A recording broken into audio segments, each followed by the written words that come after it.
இந்த உலகத்திலே ரொம்ப அழகு யாருன்னு கேட்டா, பல பேரோட பதில் பேரழகி கிளியோபட்ராவா தான் இருக்கும். சில பேரோ அவங்களுக்கு பிடிச்ச நடிகையோட பேரை சொல்வாங்க. ஆனா உண்மையான அழகு எது? இதை உணர்த்தும் ஒரு சிறு கதை தான் இது.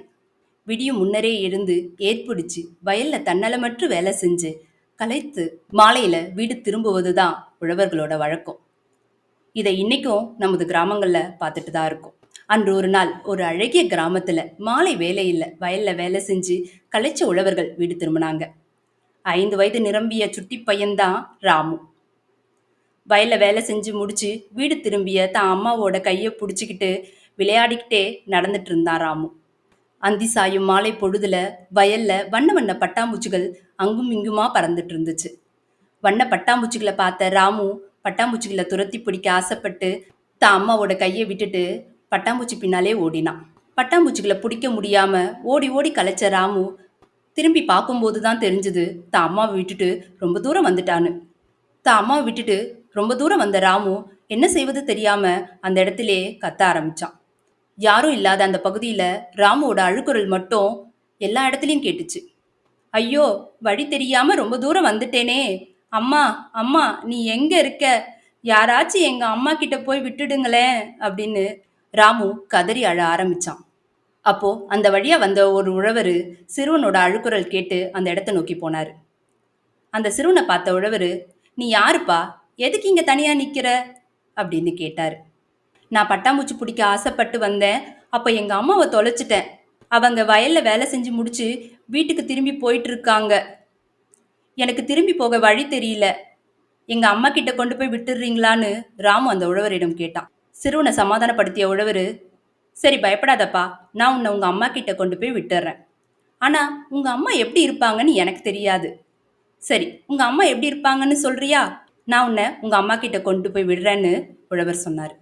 எங்க அம்மா ரொம்ப அழகா இருப்பாங்க, இந்த ஊர்லயே எங்க அம்மா தான் ரொம்ப அழகு அப்படின்னு ரொம்ப பெருமையோட பதில் சொன்னார் ராமு. சிறுவனை கூட்டிட்டு ஊரை நோக்கி வந்த உழவர் எதிரில் ரொம்ப அழகான பெண் ஒருத்தவங்க நடந்து வருவதை பார்த்து உடனே, தம்பி இவங்க ரொம்ப அழகா இருக்காங்க, அப்ப இவங்க தான் உங்க அம்மாவான்னு கேட்டாரு. அதற்கு ராமு, இல்ல இல்ல எங்க அம்மா இன்னும் அழகா இருப்பாங்கன்னு சொன்னான். அதை அடுத்து கொஞ்சம் தூரத்துல 2 அழகான பெண்கள் தான் தலையில தண்ணீர் குடத்தை சுமந்து வந்துட்டு இருந்தாங்க. கண்டிப்பா இந்த 2 பேர்ல யாரோ ஒருத்தவங்க தான் இந்த பையனோட அம்மாவா இருக்கணும்னு நினைச்ச உழவர், தம்பி இவங்கள யார் உங்க அம்மா அப்படின்னு கேட்டாரு. இல்ல இல்ல, இவங்க இல்ல எங்க அம்மா, இவங்க எல்லார விடையும் எங்க அம்மா ரொம்ப அழகா இருப்பாங்கன்னு உறுதியா சொன்னார் ராமு. அப்போது எதிரில் ரொம்ப பதட்டமா கண்கள்ல கண்ணீரோட ஒரு பெண் ஓடி வந்தாங்க. அவங்கள பார்த்த ராமு, அதோ எங்க அம்மா, அவங்க தான் எங்க அம்மா, எங்க அம்மா கிடைச்சிட்டாங்கன்னு ரொம்ப சந்தோஷமா துள்ளி குதிச்சான் ராமு. கருப்பாவும் ஒரு கண்ணுல பார்வை இல்லாமலும் காட்சியளித்த அந்த அம்மாவை பார்த்த உழவர் ஒரு நிமிடம் அதிர்ச்சியில நின்னுட்டாரு. தம்பி இவங்க தான் உங்க அம்மாவா, இந்த ஊர்லயே உங்க அம்மா தான் அழகுன்னு சொன்ன அப்படின்னு ராமு கிட்ட கேட்டாரு. அதற்கு ராமு ரொம்ப பெருமையா, ஆமா இவங்க தான் எங்க அம்மா, என்னை ரொம்ப அன்பாவும் பாசமாவும் பார்த்துப்பாங்க, கண்ணும் கருத்துமா வளர்க்குறாங்க, எல்லார்கிட்டையும் அன்பா நடந்துக்கிறாங்க, அப்போ இவங்க தானே உலகத்திலே அழகு, எங்க அம்மா தான் உலகத்திலே ரொம்ப அழகுன்னு பதில் சொல்லிட்டு தான் அம்மாவோட கையை பிடிச்சி துள்ளி குதிச்சு நடந்தாராமு. உண்மையான அழகு எது என்பதை உணர்ந்த அந்த உழவர் முகம் இருண்டு போய் அந்த இடத்திலே நின்று அவங்களையே பார்த்துட்டு இருந்தாரு. எனக்கும் எங்க அம்மா தாங்க ரொம்ப அழகு, உங்களுக்கு? அழகு என்பது முகத்துல தெரிவதில்லை, அன்பால பாசத்தால உணர்வது தான் அன்பு. அன்பிற்கு ஈடு இணையே கிடையாது. இந்த ஈடு இணையற்ற அன்பை நம்ம அம்மா கிட்ட தான் பார்க்கலாம். இந்த உலகத்துல எத்தனையோ உறவுகள் இருந்தாலும் எந்த எதிர்பார்ப்பும் இல்லாம உள்ளார்ந்த அன்பை வெளிப்படுத்துவது அம்மா மட்டும்தாங்க.